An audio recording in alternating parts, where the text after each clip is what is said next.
In our previous videos, we started our discussions on the risk management process. The first step of that process was identifying risk, and the second step of that process was analyzing the risk. Now we're at the third part of the process, which is one of the final parts of our risk management process, and we will be discussing on risk responses in this video. The whole aim or the objective of risk responses is for us to be proactive. And the whole aim of the risk management process is to think ahead of what could go wrong for our solution in the future and creating plans today to address them. And that's what risk responses are about. There are four categories of risk responses which a lot of companies use in various ways in their organizations. So the first category of our risk responses is to avoid. And what we try to achieve with that is to eliminate the risk entirely. We do not want to have to worry about the risk in the future. So what we do is to get rid of the risk. Now, if we go based on our example of the wedding ceremony, one of the risks that we could totally get off the map or get off the table and not have to worry about is the poor decoration.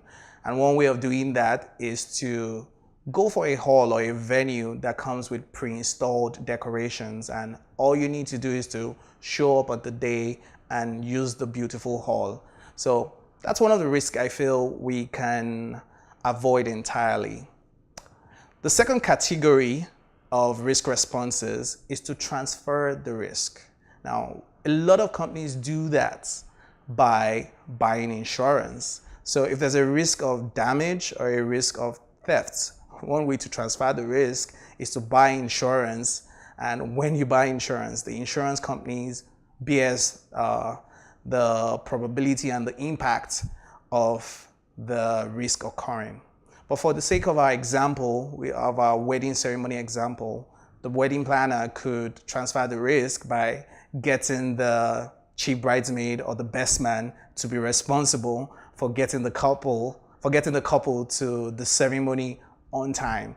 That way, that's one less thing that the event planner has to worry about. Now, it will be the responsibility of the chief bridesmaid and the best man to get the couple to the venue on time. Now, another strategy or another risk response is to mitigate. And by mitigating, the objective is to reduce the impact of the risk and or to reduce the probability of the risk.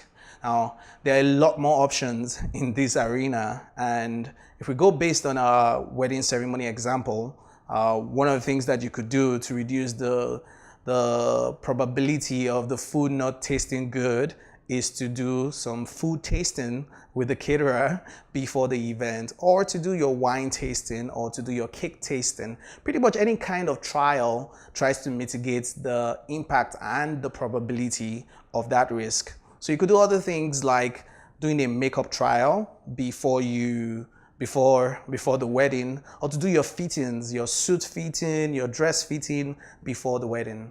So pretty much anything you do to reduce the impact and or the possibility of occurrence of a risk is mitigation. The final strategy we use in our risk responses is to accept. Now, for accepting, we acknowledge the possibility of the risk, but we do nothing right now about it.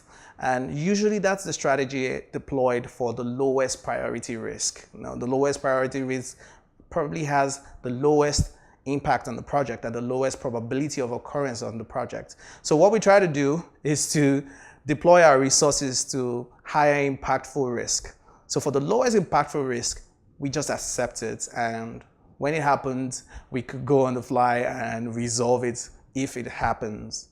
So for our wedding ceremony example, one of the risks that we could accept is the heavy rainfall.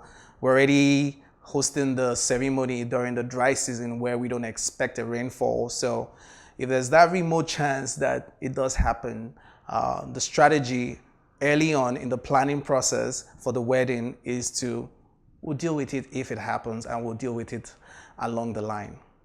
There's a whole lot more on business analysis glossary items that we have for you on our channel. So please subscribe to our channel, and thank you for watching.